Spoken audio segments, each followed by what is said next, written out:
Released in 2009 by Caphral, Don't Look Back is a retelling of the story of Orpheus and Eurydice, Greek legend, but as a flash game with guns. How do these concepts, which seem like opposites, match together? Let's crack into this thing.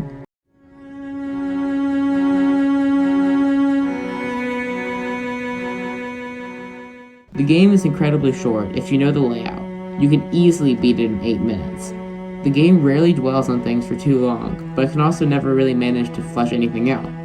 However, it makes up for it in more ways than one. The game is split into 2 halves, the journey and the return. 2 things are constant throughout both, the excellent music and the tight controls. The first half is mainly based on taking down enemies and bosses, and doing quick jumps.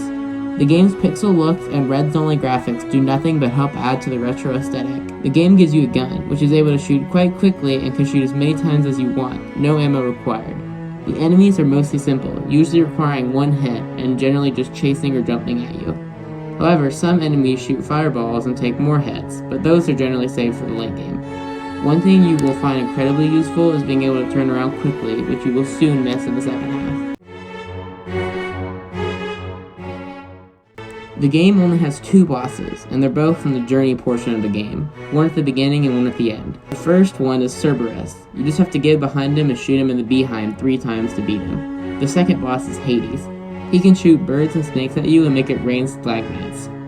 You have to jump on the platform and shoot him. After you defeat him, you have to walk down a long empty path until you find your long lost loved one, and then the return begins.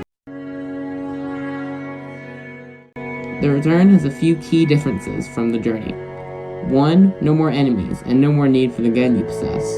2. A ghost now follows behind you. 3. Don't look back, or you have to stay facing forward or you will instantly die. You then have to go through some levels made of pure platforming until you eventually exit the cave again. Then, well, I won't spoil it for you, but the ending is worth playing it through.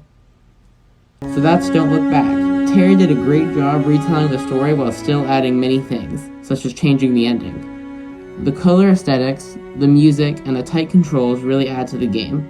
Some issues I had with the game were the length and the lackluster boss fights, and some of the randomness in the game can still lead to death. Despite these shortcomings, the game is free, so I highly recommend checking it out. I've linked it in the description. I'm giving this game an 8 out of 10.